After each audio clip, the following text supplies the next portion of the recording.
All right. Welcome, everyone. Welcome, Action Team members. Today, we're going to give you a little 101 on Congress and how things work here. We're not going to get deep into the policies today. We'll do that in the future.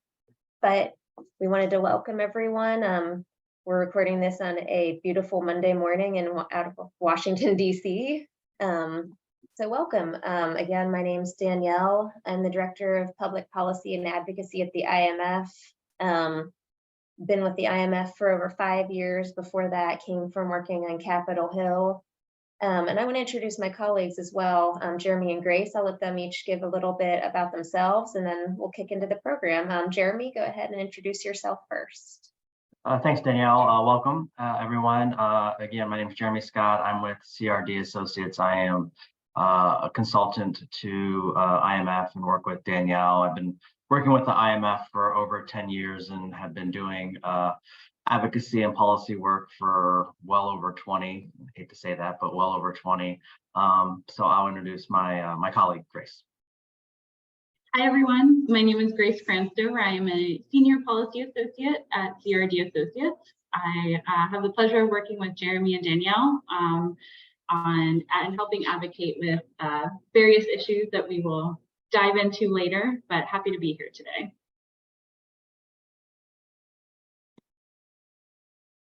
Sure. Thank you so much to both of you. I'm going to let Grace talk a little bit about what the difference is between education, advocacy, and lobbying. There's a lot of blurred lines, and Grace will kind of cover those for you all and make that a little bit more clear to everyone.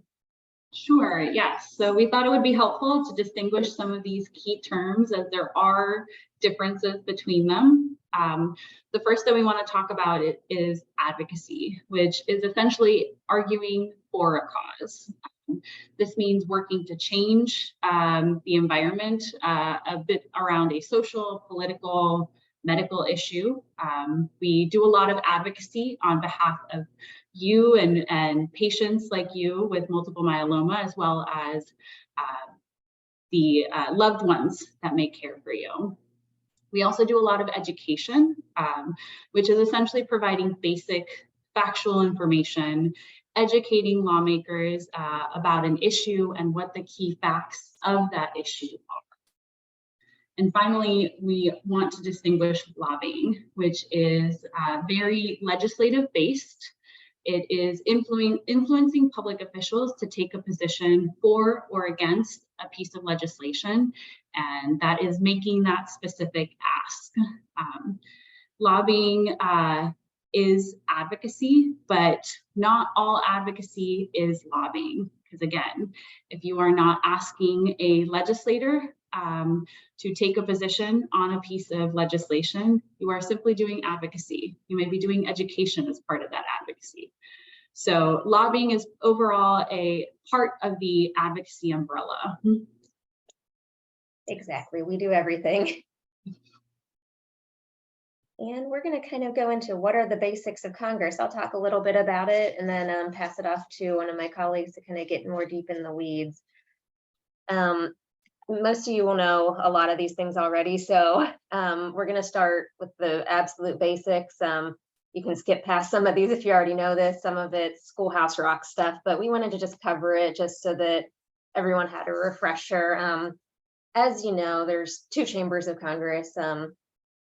In Congress, the House and the Senate. The House, where I worked, there are 435 members in the House, and it's population based. So the more populated the state, the more members of Congress they'll have.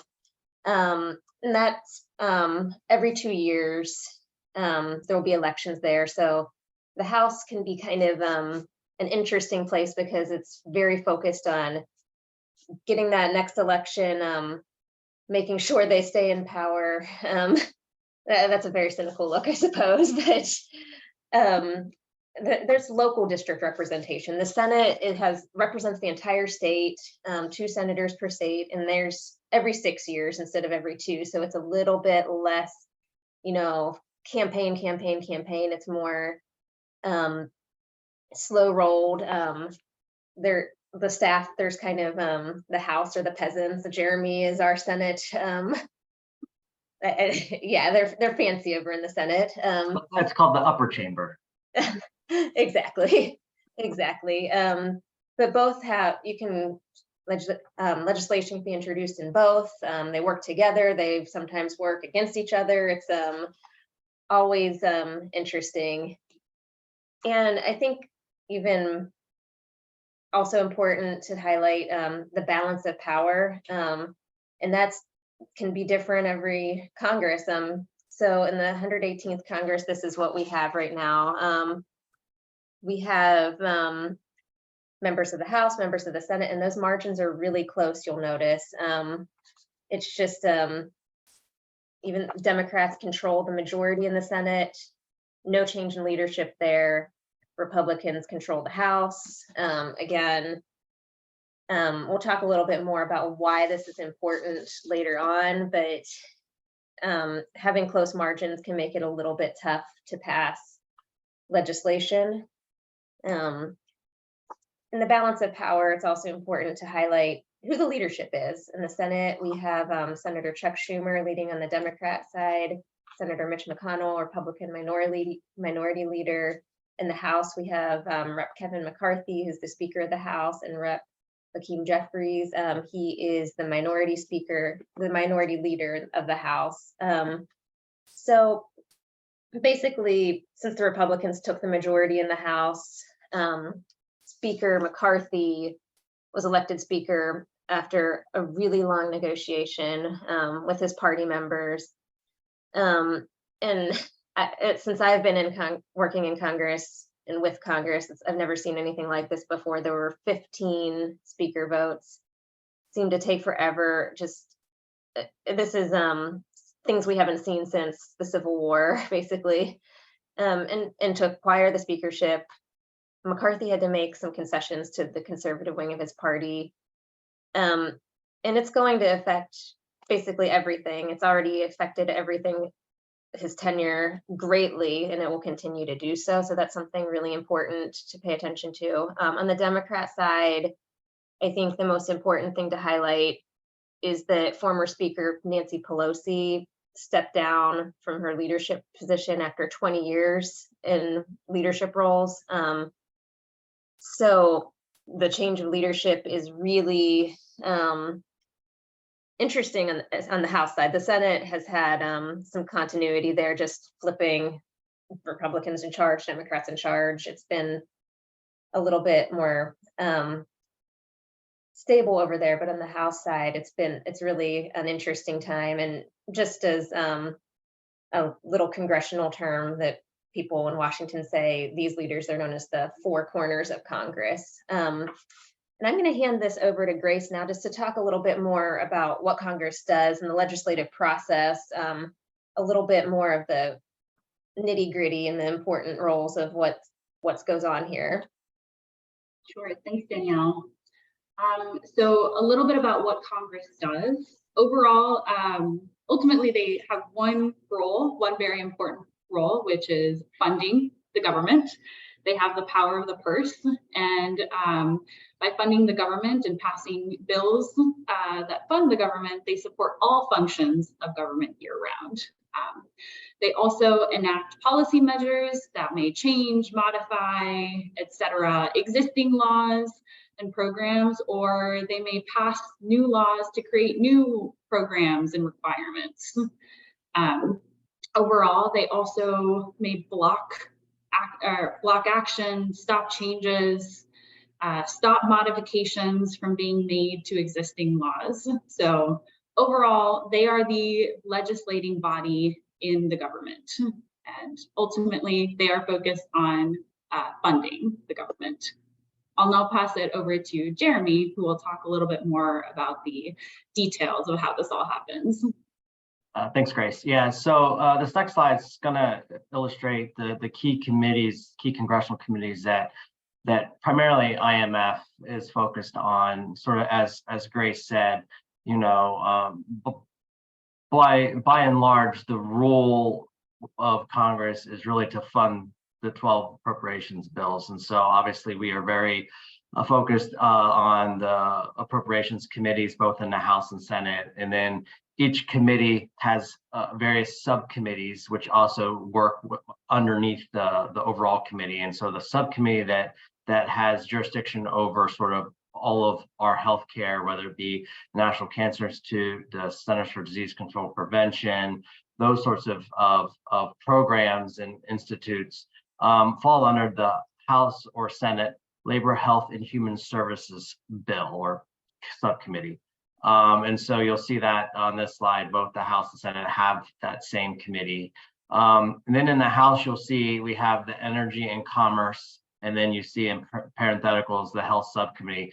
Though that committee primarily does more sort of authorizing, which I'll discuss in a minute, issues, has limited jurisdiction on sort of Medicare, Medicaid. Primarily, it's any sort of other authorizing committee. Then you have under the House Ways and Means, again in parentheses, Health Subcommittee.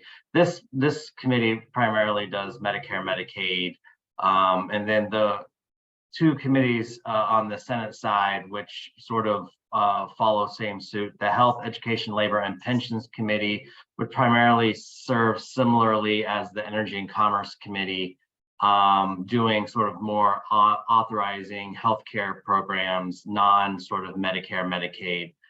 The Finance Committee, Health, and then again, the Healthcare Subcommittee is the one that would have jurisdiction over Medicare, Medicaid, which again is equivalent to the House Ways and Means. Below both the House and Senate, after the committee, you'll see the House Cancer Caucus, the Blood Cancer Caucus, and then the Senate Cancer Coalition. These are non-legislative sort of groups. And so what happens is on the Hill is you'll get members of Congress who want to create a caucus on, and there is about a caucus for just about anything, that would bring awareness to a particular issue or issues. And so you would have a House Republican and or a House Democrat and vice versa, the Senate, that would be like, you know what, cancer is important to me. I'm going to convene a House Cancer Caucus, which then I can get other of my colleagues to join, and we can raise awareness, meaning we can send out Dear Colleague letters, which I don't want to get in the weeds. That's for another day.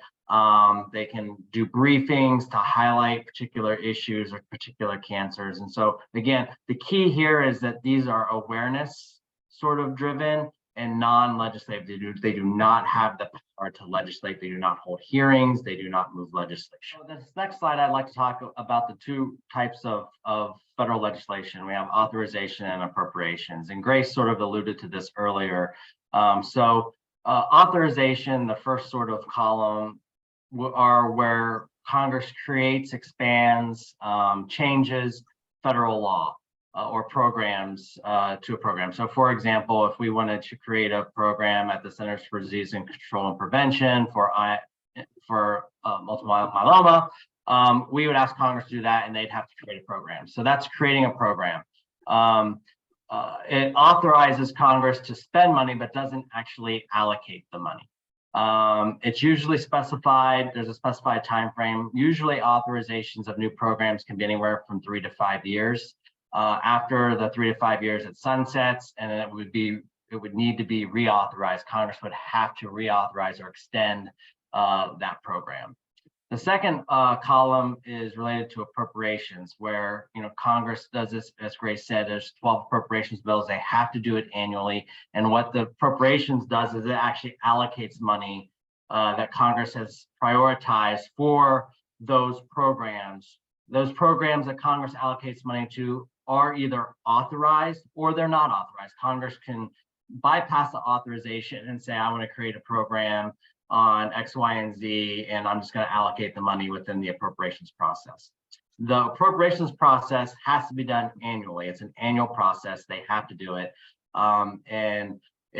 Their calendar years are not like our calendar year. So a fiscal congressional calendar year starts at October 1st and ends September 30th. So it's not based on our calendar. And so again, by law, they have to do that annually or we will shut down our government. So there's a lot in there. So how I like to explain this is simply, I'm going to use a bank that I use locally here. So you want to go and you want to open up a checking account at a bank. I want to bank at Bank of America. So I go in and I apply to bank at Bank of America, and Bank of America then gives me authorization. They authorize me to bank there. So they give me a checking account, they give me a debit card, and I'm authorized to bank there. I can't turn around and say, okay, teller, can you give me $1 million? Because I don't have any money in my account. I have not appropriated any money in my account yet. So I can't draw down the money, even though I have the ability and I'm allowed to bank there. I have a checking account. So what I have to do is I have to appropriate money into my account in order for me to draw that down. So that's sort of how I like to equate this. So just because Congress authorizes a program at the Centers for Disease Control for multiple myeloma doesn't mean that Congress then has the ability, or CDC has the ability to create that program, because Congress then hasn't allocated any money to that account to draw that down. So hopefully that explains a little bit about the two different types. Next slide, please. So the legislative process. So as you see, I think it was Danielle who already sort of mentioned Schoolhouse Rock. You said, here's the bill, I'm just a bill. I don't know. When I had civics in 7th grade, we did watch Schoolhouse Rocks and I'm just a bill. And while it really still stands the test of time, really, this is sort of how it happens. There are some sort of things that have sort of expanded upon. But by and large, a bill is introduced, it's then referred to a committee and then referred to a subcommittee. The bill then gets marked up, or there's a hearing on the subcommittee. They pass that, goes to the back to the full committee. They pass that, then it's voted by the full chamber. So you see, it goes it goes down and around and up. That then is repeated in the House. So let's say we start off in the House. Let's say we start off in the House and we do this. So it's referred to a committee, referred to a subcommittee. There's markups and hearings. It's voted out by the House. Then we go over to the Senate. The same thing. A bill's introduced over there, goes to a committee, subcommittee, hearings, markups, voted out. Then if the bills are different, they have what's known as a conference. So if there's a provision in one bill that was in the House that wasn't in the Senate, then they'll conference those two bills and sort of iron out the differences before they sort of then go back to pass a final bill that then goes to the Senate or goes to the president for either his signature or a veto. All right, I think Jeremy covered the appropriations versus authorization really well. So I think that you're next on the list to explain a little bit more about what it's supposed to look like versus what it does look like. I think that'll be a really interesting comparison, because spoiler alert, it doesn't look like what it's supposed to look like quite often. Yes, exactly. So as in the last slide with the bill, little bill guy, this is an image of what the appropriations process is meant to look like and how it's meant to work. Typically, the process kicks off with the release of the president's budget in early February. The president's budget is an important display of an administration's spending priorities, and it lays out proposed funding levels for all government agencies. However, the key point to remember is that the president's budget has no standing in law. This means that Congress may or may not consider it and its proposed spending levels as they begin their own funding levels and deliberations. Because as you may recall, as I mentioned earlier, Congress has really one job, and that is to fund the government. So after the release of the president's budget, the House and Senate are then supposed to introduce and pass a budget resolution in the early spring. A budget resolution lays out the overall discretionary spending level for the full appropriations process. So that is a very large top line number. Then the Appropriations Committee in both the House and the Senate, respectively, they divide that overall number and decided that's decided in the budget resolution to determine what each of the 12 appropriations subcommittees have to spend on the federal agencies in their jurisdiction that they are in charge of funding. So as I mentioned, there are 12 appropriations subcommittees and 12 appropriations bills, as each subcommittee is responsible for crafting one large piece of federal funding legislation. The one that concerns us the most and that we pay attention to the most is the Labor, Health, and Human Services, Education and Related Agencies Subcommittee, as Jeremy had mentioned previously. We shorten this to a variation of the bill name, Labor H, Labor HHS, LHHS. All of these are used interchangeably, but essentially mean the same thing. So after this, subcommittees draft these bills, they hold markups, they go through that same sort of legislative process. The bill is then moved from subcommittee to the full Appropriations Committee. There's another markup. This happens for all 12 appropriations bills. After they may have passed through the subcommittees and the full Appropriations Committees, the bills may then move to the House or the Senate floor for a full vote. And remember, this is supposed to happen simultaneously in both chambers, in both the House and the Senate. As with any sort of legislative process, the two chambers then conference the bills to work out any differences, and then they vote again on the compromise, whether there are any changes that need to be made. After they have passed this final vote, the bill gets sent to the president's desk for signature, and it is enacted into law. But as Danielle has alluded, this isn't often how this happens, unfortunately. So let's go to the next slide and talk about how it actually tends to work instead. Not going. There it goes. There we go. So as we mentioned, it rarely, if ever, does work out that way and that smoothly. The appropriations process has a lot of factors that influence it, and there are a lot of challenges that may get in the way of finalizing the appropriations process on time, etc.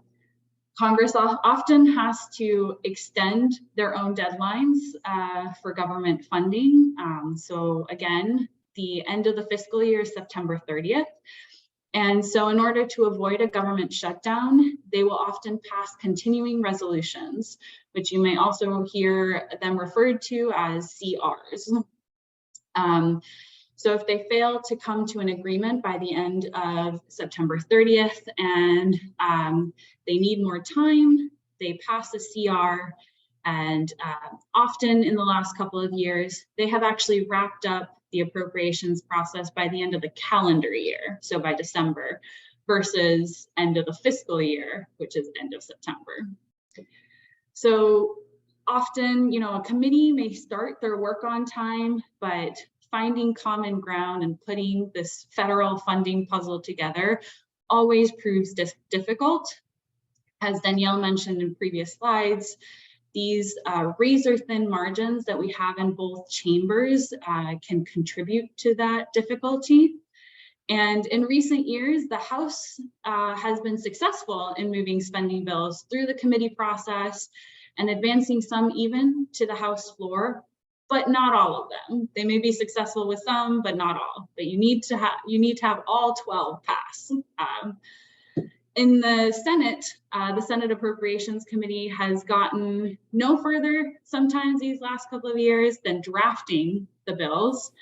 And then they begin to realize they're running out of time and they need to start passing extensions, continuing resolutions to buy themselves more time until they can come to an overall budget agreement and package everything together in one bill. For the current fiscal year, and we are still in FY 2023, that fiscal year began on October 1st of 2022. But Congress did not pass a funding bill for this fiscal year until late December.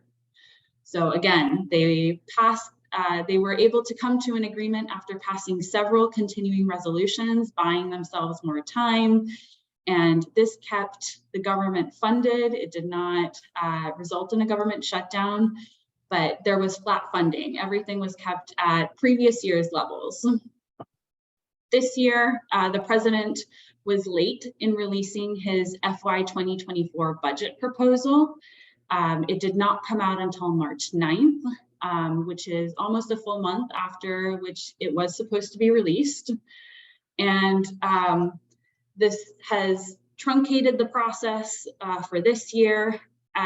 But overall, this has created an extremely tough budgetary environment. We share this all essentially to demonstrate how hard it can be for both sides and both chambers to come together to create one funding bill agreement. But we still advocate, and we're still moving forward with our priorities because we still need to advocate for the programs that help patients of multiple myeloma. Next slide. Awesome. So Grace did a really great job covering that topic, the appropriation side. I'm going to just talk a little bit more about authorization bills. The authorization bills are a little bit, in my mind, can tend to be a little bit easier to work with than the appropriations bills, just because you're not necessarily asking for money. You're just saying we want to establish a program, continue a program, modify or change a program. And I guess I think what will make this whole entire process of describing things a little easier will be kind of just highlighting some of the IMF priorities and where they fall. On the authorization side, we have a bill that if you've been following the IMF for a while and what we work on, the Cancer Drug Parity Act is an authorization bill. We're asking a change, but then on the appropriation side, we also ask for funding for myeloma through different programs and different opportunities. We also ask for CDC funding, FDA funding, a lot of things just to make the patient process easier, things that will improve the lives of patients. We'll ask for the funding there. And we always make a justification as to why this is important. We'll go and say like, hey, we need myeloma funding because we'll talk about the patient experience. And that's where we think you guys would come in really well in that process. We think that the patients themselves are the best folks to ask for why we need funding. And on the authorization side, this typically is like, if you have an access issue, that's what we're going to be talking about there. Access issues tend to follow to the authorization side, or even sometimes it gets a little murky. As Jeremy mentioned, we have been working to try to raise some awareness over at the CDC, and we're asking for both, hey, we want money, but we are also asking, hey, we think there needs to be a myeloma program here at the CDC. So we're asking for authorization for a program to exist, and we're also asking for, hey, give this money over because this is, the patients are in need, there needs to be awareness, there needs to be, so it can be kind of difficult to say what's what. But again, I just wanted to give a little bit more shout out to the Cancer Drug Parity Act since it was just reintroduced. And we've all worked very hard to have that do so. And Jeremy, do you just want to kind of say what that is for people, like what the Cancer Drug Parity Act is, and then we can both, Grace and I can jump in and say kind of why it's important to patients. Do you want to talk about from the policy side why that's important?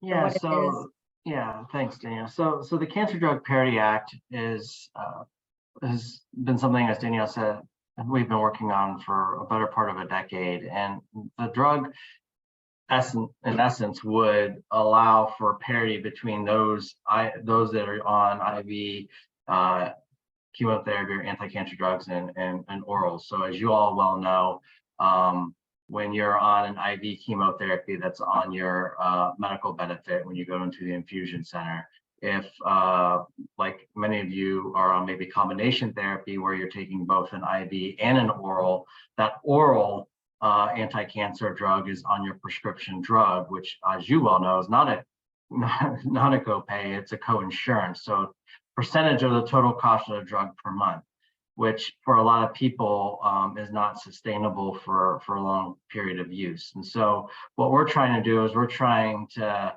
have Congress, when it comes to group plans, those that are on ERISA group plans, to sort of help fix this, allow that parity, so that you're not paying all that out of pocket. And it's really, in a sense, it's insurance companies not keeping pace with innovation. So it's not something that's going to go away over time, because there are more orals coming online for cancer than the use of IV. And so essentially, that's, in a nutshell, what we're trying to do is, again, provide the parity so that those that are on an oral drug is paying something very similar to a copay if you're on an IV. Exactly. 43 states have this passed at the state level. And one thing I don't think we covered here is the difference between state legislation and federal legislation. And just want to highlight the importance there for an authorization law. There are state regulated health plans where your home state will control, the specifics to that plan, but we really want to impact those federal legislated plans, also known as, in this case, ERISA plans. So it's over 100 million people that have these federally regulated plans. So it would just be a lot of folks who would be impacted and need this, whether your state has this or not. So just because you live in, I grew up in Pennsylvania, they have a parity law. Just because you live in Pennsylvania doesn't mean your health plan is regulated by Pennsylvania and you would benefit from parity. You would still need this federal fix to do that. And Jeremy, it looks like something came to your mind. Yeah, and really I also like to think of it like a stool. So there's three legs to this stool. So we're obviously talking about the federal ERISA, those that are on federally regulated health plans, which is what the cancer drug parity is working on. And then Danielle alluded to sort of the state regulated health plans. So that's the second leg of the stool. The third leg of the stool, I just want to make sure people understand that what our bill does not address, nor does the state bills address, is those that are on Medicare. So that would be the third leg of the stool. At some point, yes, we're going to need to address, but we're hoping if we're successful at the states, which we have been, and we're successful with ERISA plans, that eventually is going to be very easy for us to fix the Medicare portion. So I'm a visual person. So if you're visualizing this, just think of a three-legged stool. Yeah, and just to highlight, we are doing things to help folks on Medicare too. This issue just doesn't cover that. There are other affordability issues we are addressing there. And I think we've covered kind of the authorization side pretty well. And I think next we should try to kind of talk about what the outlook is for the next couple of years, because this could be pretty significant to what progress we make. Jeremy, I'm going to hand it over to you to kind of talk about the impact of everything we just talked about today on what we're trying to accomplish. So thank you, but I appreciate you and Grace giving me this last sort of slide here, because this is the most challenging slide to talk about. If we're gonna looking at the political landscape, and we use the term political landscape because even though IMF is non-political, we're apolitical. We work with both Republicans and Democrats. The unfortunate piece of what we do as far as advocacy goes is that there is a political landscape with members of Congress and how things get done. And as we've discussed early on, we are in a divided Congress. The Democrats control the Senate, the Republicans control the House, which means really any legislation, whether we're talking about the appropriations or we're talking about the authorization, must pass both House and Senate before it can go to the president and before it can be signed into law. And so what's going to ultimately need to happen is Congress is going to have to work together. Both Republicans and Democrats are going to have to find some bipartisan agreement in order to move laws. That's both, again, new laws or the appropriations, which again they have to do. We have to fund the federal government, or we'll have a government shutdown. And all this has to happen, each calendar year and before the end of the 118th Congress. So the House, I'm focused real quick on the House, and probably more so on the House than the Senate, because the House is I would say the one that is sort of more volatile than the Senate as it relates to moving things and actually each individual members within each party. So as I think it was Danielle who early on talked about, no, I'm sorry, it was Grace who was talking about Speaker McCarthy. No, it was Danielle, because you mentioned Civil War. Took 15 rounds to get Speaker McCarthy to be officially voted as the Speaker of the House, which is, again, as Danielle said, unprecedented. And really, the problem that Speaker McCarthy has is not unlike the problem that former Speaker Ryan Paul had, former Speaker John Boehner had, is you have a small subset of your caucus, which they call themselves the Freedom Caucus. It's around 20 members who really are really controlling the calendar and the agenda. And so, in order for the Speaker McCarthy to win that vote, he did have to make concessions. Some of those concessions were made public. A lot of those concessions were made in private and not written down. And that's sort of the problem.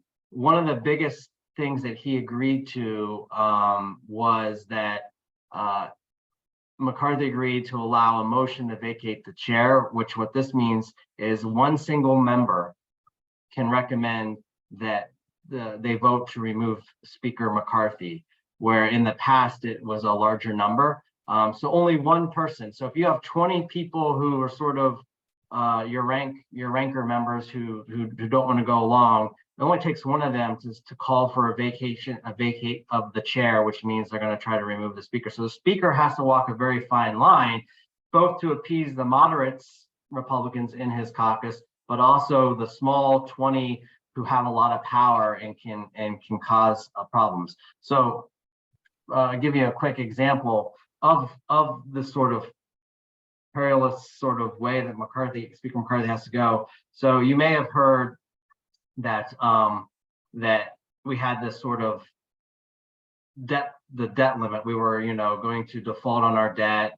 It was all over the news. The markets were up and down. It was pretty volatile, and the Republicans voted for a bill that the Democrats didn't like and that President Biden wasn't going to work on. And we really, Secretary of Treasury Janet Yellen was like, we have until June 5th.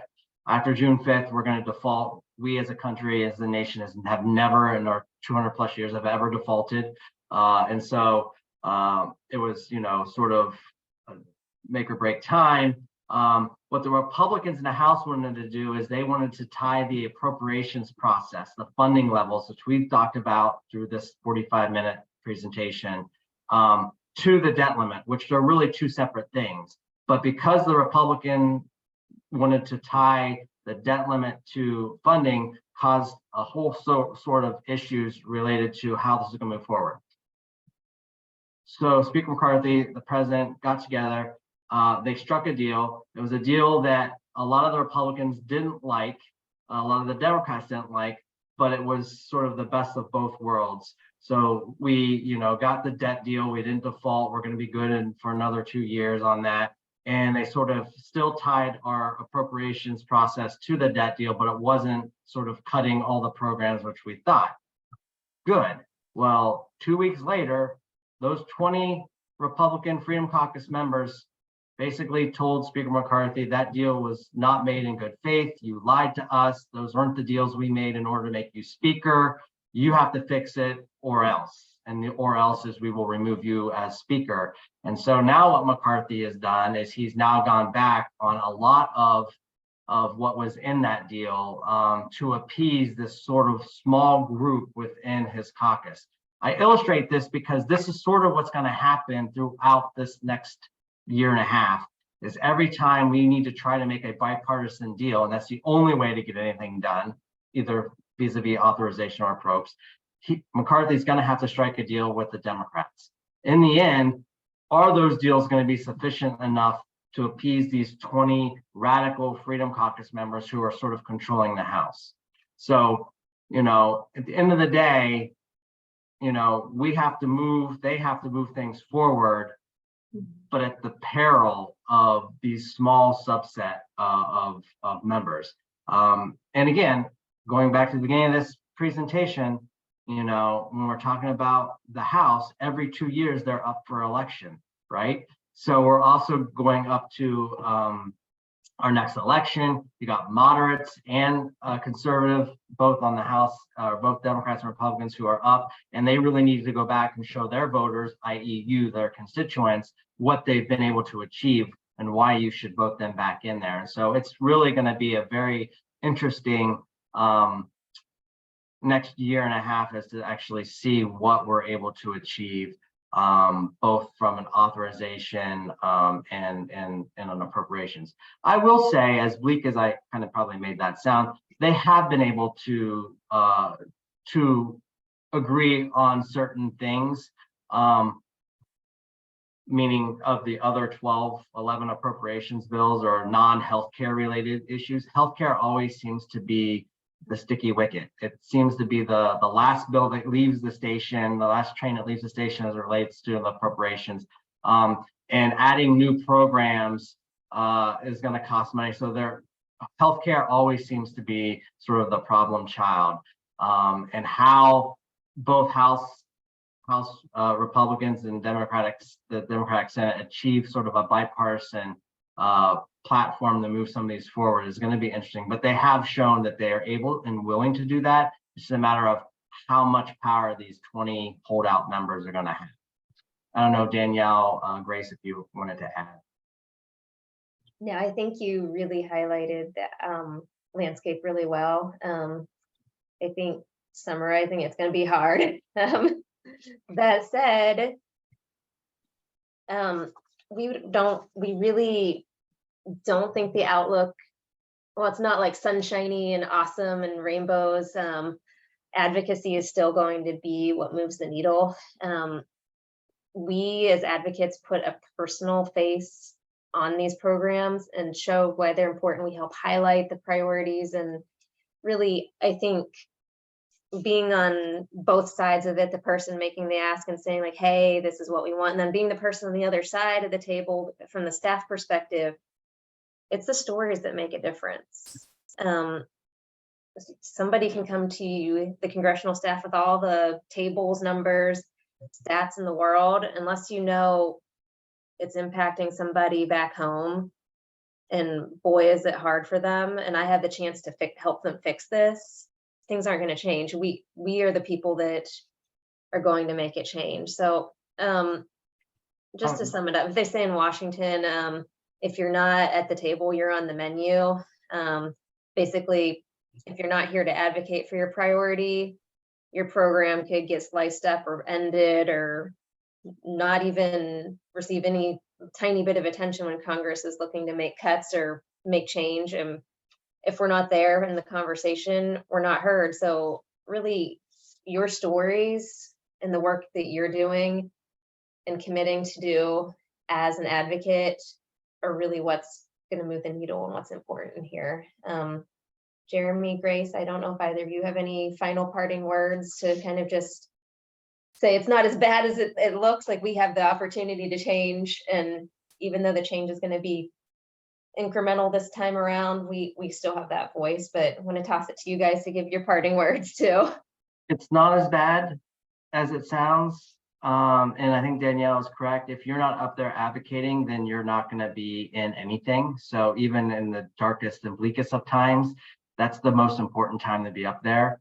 And then I'll also underscore what Danielle said here as it relates to how powerful and how important your voice is. Both, my time on the Senate side, and I'll save my personal story about advocacy and having an advocate come to me for another time, because I could go on for another 15 minutes. But I do think in the future, we should give you some of these stories, because, you know, Congress and legislators advocate through anecdote. So a very good personal story can change a viewpoint and can change the trajectory of that office on a particular issue. And I can't, and Danielle and Grace, I can't underscore that enough, that they advocate through anecdote. Personal stories is how you get across to these folks.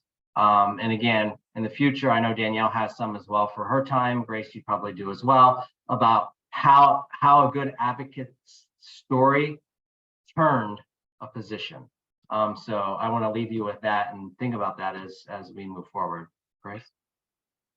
Yeah, no other words from me other than to say that your stories are extremely important, and I have seen the difference that they can make firsthand in meetings and in the relationships that advocates build with lawmakers or their staff. And suffice to say that, as Jeremy mentioned, even when it seems like everything is dire and nothing is going to get done, that is when you need to be advocating the most. So I will leave it at that and hand it back to Danielle. Thank you guys so much. Thank you, Grace. Thank you, Jeremy, for sharing your wisdom and your thoughts on these important issues. Action team members, I hope this has been helpful 101. As I mentioned, this is just the 101 and how things are set up. We're going to, in the future, talk about the specific policy areas. I know there's a lot of things that we have identified as areas that we want to engage in. And again, if you have things that you want us to talk about, let us know. We're happy to do webinars and anything, phone calls and anything. And we'll see you at our next meeting. Thanks, everybody. Thank you. Thank you.